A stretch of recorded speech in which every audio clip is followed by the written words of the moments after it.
Hola,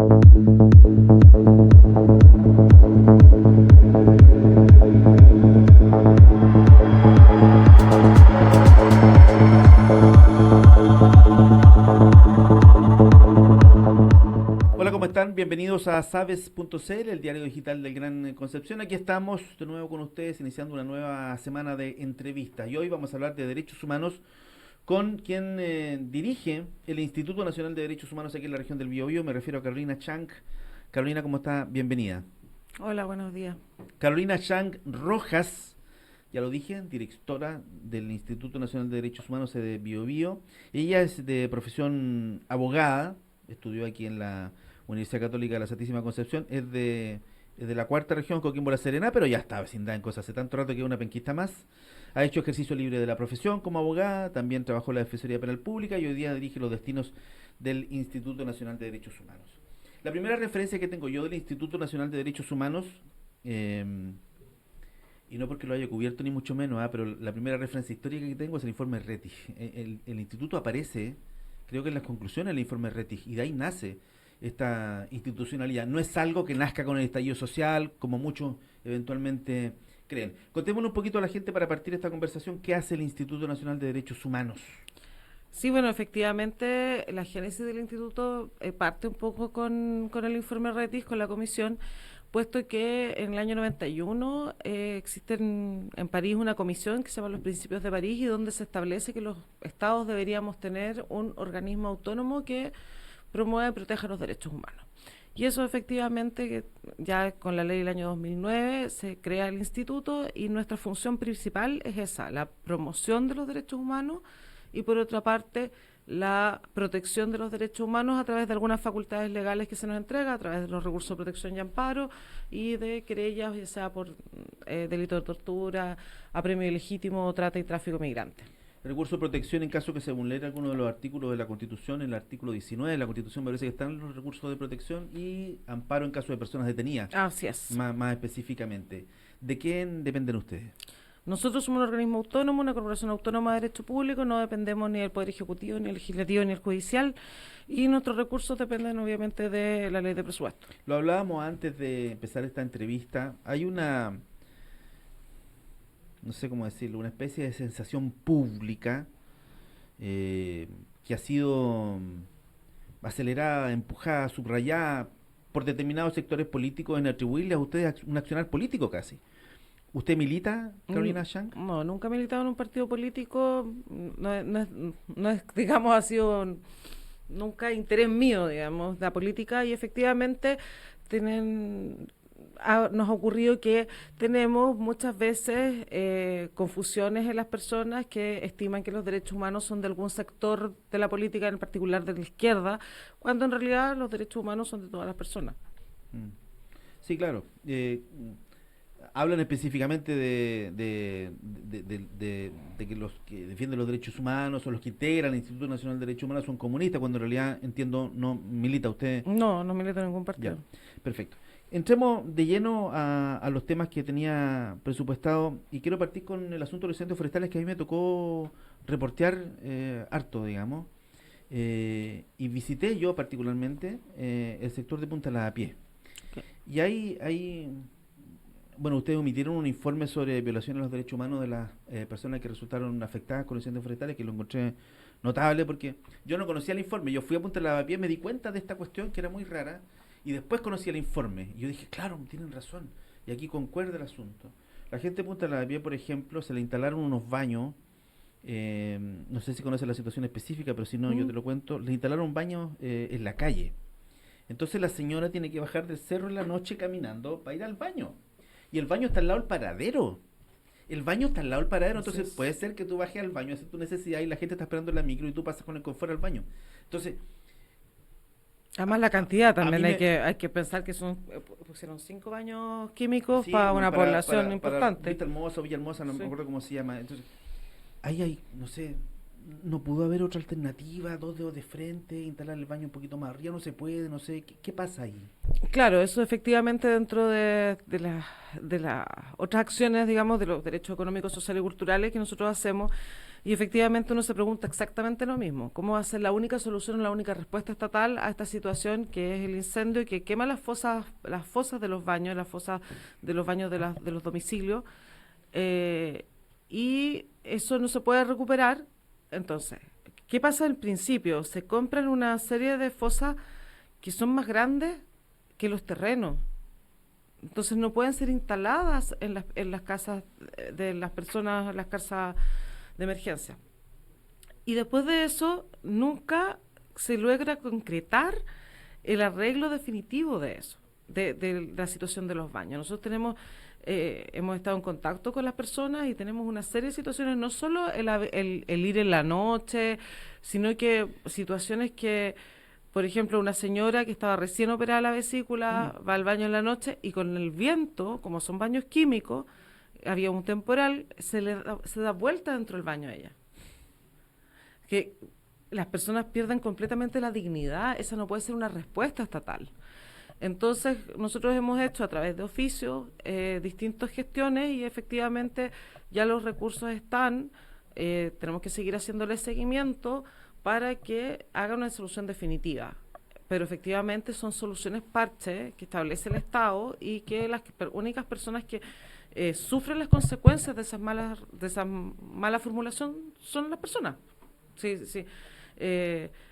A la persona que se le ocurrió decir, bueno, con 5 baños químicos estamos, él no se puso en ningún minuto en el lugar de los usuarios de esos baños y las condiciones precarias en que está. En particular, la caleta de Punta Lavapiés son personas de bastante vulnerabilidad, viven solamente de un tiempo de las algas, además de eso no tenían ni siquiera lugares para escapar en el caso de incendio. No, muchos salieron arrancando con botes, digamos. En botes, sí, por claro. supuesto, porque había un solo camino para el ingreso y la salida, camino que estaba completamente incendiado. Entonces son condiciones precarias y que solamente vinieron a precarizar más la situación de incendio. Yo reporté esto en el verano, porque dije, ha pasado un año ya de los incendios, voy a ir a ver cómo están. Y ¿sabe qué? Hace 2 días me siguen llegando mensajes de los vecinos de Punta Lavapiés que están complicadísimos con el tema que aún no se soluciona. Además, y creo que algo dice el informe del Instituto Nacional de Derechos Humanos, Punta Lavapiés tiene una condición geográfica bien particular, pues está en la punta del Golfo de Arauco, entonces el viento golpea, y el cerro, y la lluvia, yo no me imagino a las 12 de la noche bajando en medio de un temporal al baño, realmente, efectivamente pierde la dignidad. Y para Santa Juana, entiendo que ustedes también analizaron ahí el tema de la calidad de las viviendas y otro montón de circunstancias.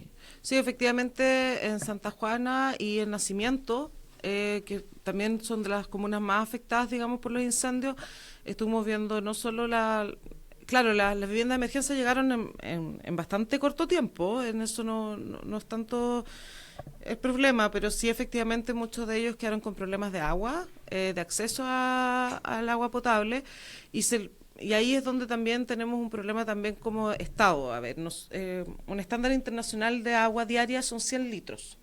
¿Ya? Eso es como el estándar internacional. ¿Por persona o por familia? Por persona. Y hay un decreto estatal que solamente se otorga 50 litros por persona.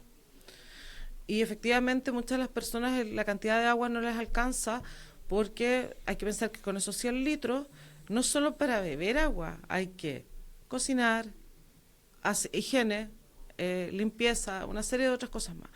Entonces ahí también existen esos problemas. También yo creo que la situación más grave que había en la provincia, o sea, en la comuna de Santa Juana, es el tema de el centro de salud, ya que se quemó, puesto que fue el único que se quemó con todos los incendios. O sea, podría haber sido prioridad país, porque al final es un centro que atiende a población rural, tampoco había que hacer un centro tan grande.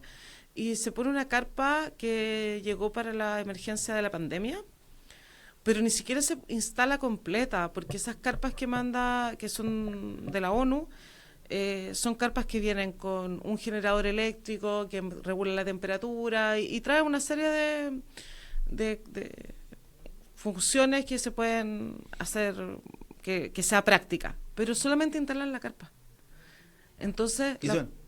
Y listo, y el generador nunca lo instalaron porque era muy pesado, no tenían un camión, son una serie de excusas que no dan la realidad.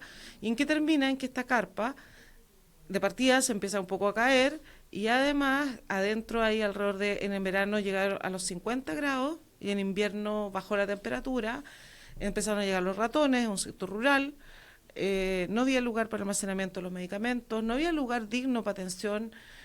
Sí hicieron pusieron las carpas chicas para poder atender a las personas, pero el doctor ni siquiera les podía pedir que se desvistieran por el frío que Sí, hacía. claro. Cuando ustedes entregan estos informes, imagino que esos informes van con copia a la autoridad que competa. Efectivamente, y le responden algo, le dicen, oye, en realidad, chuta, sí tiene razón, lo vamos a arreglar. ¿Qué les dicen? O sencillamente no se escucha padre. O sea, lamentablemente la ley no obliga al Estado a seguir las recomendaciones. Nosotros, Téngase presente el de ustedes nomás. en parte sí. Y ahí lo que nosotros hacemos, obviamente se le comunica a todos los poderes ejecutivos, legislativos y también a la autoridad regional, pero efectivamente por lo menos respecto a algunas cosas sí hemos avanzado porque a la autoridad también le interesa avanzar, no le interesa vulnerar los derechos humanos. Así que hay cosas que se avanzan, otras que no. Pero efectivamente no tenemos por ley que las recomendaciones sean vinculantes. O sea, podrían hacerles caso y si quieren no le hacen caso, nomás y punto. Es. Y ese es un problema mayúsculo, supongo Es yo. un programa mayúsculo, pero al final quienes definen la legislación es un sector, son el legislativo. Ellos son los que crearon la ley. Pero no debe ser muy complejo cambiar eso. Bueno, ahí ya es más complejo. O sea, me refiero, hay que votar y por acuerdo. supuesto. Eso es complejo, pero no hacer el cambio de la ley no creo que es tan complejo. No. Las resoluciones del Instituto Nacional de Derechos Humanos debieron obligar al Estado de Chile a subsanar las violaciones a los derechos humanos. Me parece una novedad. Así es. En Colombia, efectivamente, el INDH que está radicado en la Defensoría del Pueblo tiene esas facultades. Pero no en Chile. No, en Chile. Ya, y no hay ningún proyecto de ley que apunte a ese... Ninguno. Sí. Que por lo menos yo tenga conocimiento. Sí. ¿Es prioridad el tema de los derechos humanos en Chile o no, en este contexto? ¿O es un tema que está siempre ahí? Es un tema que está pendiente y más bien yo diría que a veces somos un poco como el grillo que nadie quiere escuchar. En el tema del estallido social, ¿dimos vuelta a la página o estamos lejos de eso? No, me refiero a las compensaciones, me refiero al tema judicial. ¿Dimos vuelta a la página o nos queda muchísimo todavía? No, nos queda harto. O sea, nos queda harto porque, primero que nada, las investigaciones han estado muy lentas y tienen muchos factores que entre la pandemia, la falta de conocimiento por parte de las policías de algunos protocolos específicos de investigación en materia de derechos humanos, la cantidad de causas. Dice que son muchas y que por lo tanto eso ralentiza el sistema también. Sí, y además que la pandemia afectó demasiado al sistema judicial. Hubo un retraso importantísimo. Ya, eso es la parte materia penal. Y los resultados han sido bastante malos, diría yo, en términos de que no hemos logrado acreditar lo suficiente en muchas causas. Nos han absuelto o nos han bajado las penas y eso, la verdad, responde también a estas investigaciones lentas, a llegar como, ya estamos a cumplir 5 años. Y todavía no tenemos tenemos un montón de gente formalizada y ni esperanza de juicio. Que también para las personas formalizadas también es un tema, porque tú estás siendo hace 5 años esperando si vas a estar condenado o no, si qué va a pasar. Entonces, se vulneran hartas garantías ahí. Eso por una parte, tampoco había una respuesta estatal en términos de reparación. ¿Ya? Porque cuando se conculcan derechos humanos tienen que haber algunas cosas básicas, una parte es la verdad, justicia, por decirlo de una manera. ¿Qué daño le hizo al sistema los problemas que hubo con las reparaciones que se hicieron a personas que, según el propio Ejecutivo, no lo merecían? Lo que pasa es que, a ver, de partida nosotros, como INDH, decimos que una pensión no es una reparación, ¿ya? La reparación tiene que ser integral. Una cosa es la indemnización de perjuicios, que por lo general es un monto específico, pero además tiene que haber una reparación integral en términos de asistencia psicológica, en términos de capacitaciones, de reinversión. Muchas de las personas que tuvieron lesiones, sobre todo lesiones graves, no lograron nuevamente volver a realizar la misma función que cumplían al momento de de ocurrir esas lesiones. Que, por ejemplo, camarógrafo, gráfico, personas que trabajan en la construcción, que la pierna nunca más les volvió a funcionar, no pueden hacer esfuerzo físico. Bueno, y todo eso tiene que ver con la reparación. Entonces, eso es una parte. Eso no se ha cumplido.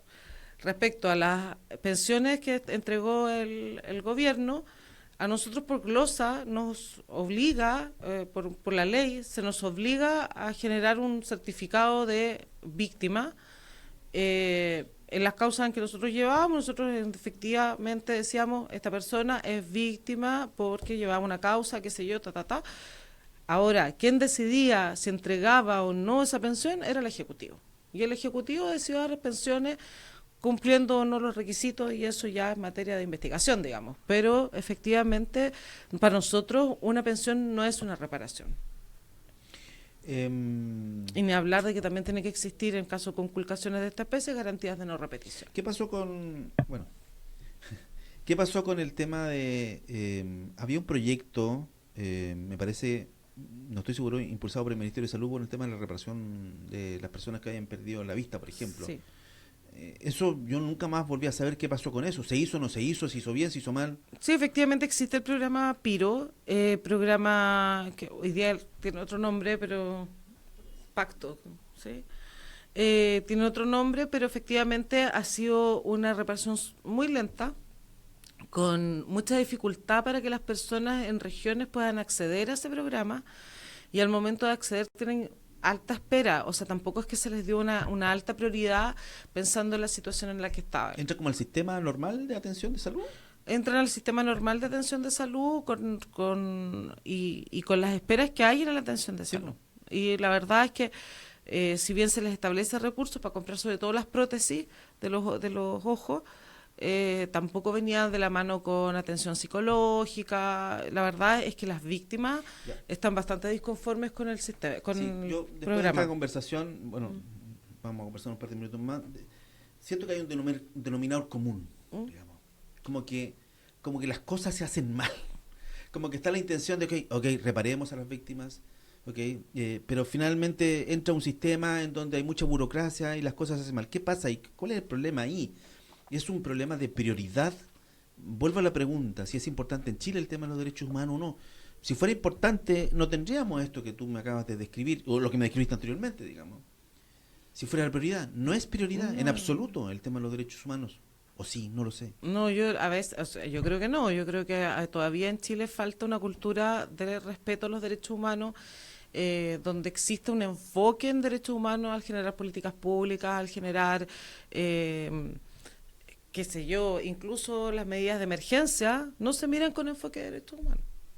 Los mismos desalojos que hoy día se hacen en las personas, en las distintas tomas irregulares que hay, tampoco se hacen con un enfoque de derechos humanos. ¿Ustedes por estatuto defienden los derechos humanos de cualquier ciudadano persona chileno o No. incluso migrante? Personas que habitan el territorio de la República. Ese es. Eso es, cualquier persona. Ahí nosotros vemos, de hecho vemos nosotros migración en términos de refugio y en temas de trata de personas. Aquí en la región hay una causa bastante importante que es de trata de personas, donde está el Tren de Aragua. Nosotros somos creyentes y efectivamente vemos trata de personas, tráfico de personas, porque dicen relación con derechos humanos básicos también. Cuando uno habla de trata de personas, uno piensa en países medios caribeños, casi sin ordenamiento jurídico, pero eso existe en Chile. Sí. Más de lo que creemos. Más de lo que uno cree. O sea, aquí en la región del Biobío, por ejemplo, hemos tenido condenas a personas por trata de personas que vienen de Ecuador, que vienen en ese caso en particular, me estoy acordando, venían de Ecuador, los tenían en muy malas condiciones, contra explotación... ¿Sexual? No, explotación laboral. ¿Ya? Donde no se les daba alimentación, donde no tenían lugar para donde dormir y donde estaban con sus documentos retenidos, en el fondo casi contrato de esclavos. Y también hemos tenido con fines de explotación sexual en la provincia de Arauco también, y hoy día también la que tenemos también y es más de lo que uno cree, y eso ocurre a lo largo de Chile, y ocurre en lugares sobre todo que dicen relación donde hay harto agro, agroindustria por la temporada Como y, temporada, claro. y todas esas cosas. Sí. No quiero que se termine la entrevista sin preguntarle por una noticia, no sé si está en conocimiento o no, pero está surgiendo ahora en los medios de comunicación esta información sobre sobre Jacqueline Farcelbergue. Ella está contratada por un par de horas, entiendo, o medio tiempo, no sé, en el servicio médico legal como perito del servicio médico legal. El servicio médico legal, sabemos, siempre ha tenido dificultades para tener su planta de profesionales llena. Nunca ha funcionado bien en ese contexto. Y la contrataron a ella. Y entiendo que el contrato, o lo que se dijo inicialmente cuando surgió esta noticia, es que ella no iba a tomar causas relacionadas a derechos humanos. Y sabemos que ha hecho una pericia a un sargento que está condenado en el caso Laja San Rosendo. Una pericia psicológica. Y bueno, y en general esto ha generado mucha molestia. ¿Cuál es la opinión de ustedes frente a ese tema? Jacqueline Farcelbergue, como perito de servicio médico legal, ¿puede hacer ese tipo de pericia según ustedes? A ver, esto tiene más aristas de si puede o no puede. No es fácil responder. No es fácil responder porque efectivamente hasta donde yo sé ella es médico psiquiatra. Sí. No sé si cuenta con las características necesarias para ser forense. Porque Yo creo que si la contrataron al servicio médico legal, supongo que sí. Yo también asumo que sí, pero eso es la calidad profesional, que la verdad eso le corresponderá evaluarlo a su jefatura, pero también aquí hay un tema que dice relación con la falta de sensibilidad que se tiene sobre las materias en derechos humanos. Las personas, por ejemplo, del caso de Laja San Rosendo, estuvieron años esperando justicia. Le recuerdo que esta causa, la primera vez que los encontraron fue en los años 80, causa que fue cerrada después por la justicia militar, fue reabierta, los cuerpos fueron enterrados, movidos, otra vez, bueno, tiene una serie de aristas, digamos, donde las personas han buscado justicia por todo este tiempo. Dicho esto, y las personas ya están privadas de libertad, hoy día se les hace una pericia por parte de una persona que ha expresado y que no solo representa un sector político que está muy de acuerdo con la situación o que estuvo muy de acuerdo con lo ocurrido en la dictadura militar del 73 al 90. Por ende, es poco probable que ella sea capaz de tener una imparcialidad en estos hechos. Creo que por un tema de ética profesional y pensando como en el referente ético que también nos plantean los derechos humanos, ella debe abstenerse de hacer pericias respecto a situaciones donde su color político pueda afectar dicha pericia. Sí, entiendo perfectamente lo que acaba de decir. Lo que pasa es que es un poco etéreo y no sé si eso es ley o está normado en alguna parte. No, digamos. no está normado, lamentablemente no está normado. O sea, si usted me pregunta, esas víctimas todo este tiempo han estado peleando contra esta situación, contra una serie de complicaciones para que ahora le salga un peritaje que dice que la persona no está en sus condiciones aptas para cumplir la prisión. Y la persona que hace esto es de un sector político que apoya o que apoyó la dictadura. Entonces es complejo que ella pueda hacerlo. Ahora, legalmente tendrá que verlo el ministro Aldana y sopesarse efectivamente ese peritaje cumple con los requisitos. Sí, el ministro Aldana, que es el ministro que investigó y que finalmente logró después de muchísimos años llevar a los responsables de este horrible crimen, 19 personas que fallecieron ahí en Laja San Rosendo. Muy bien, Carolina Chang, directora del Instituto Nacional de Derechos Humanos, muchas gracias por estar aquí con nosotros conversando en Sabes.cl. Gracias por invitarme. Que estén muy bien, chao. Nosotros nos encontramos mañana, si Dios quiere, con otra interesante entrevista. Que estén bien, adiós, chao.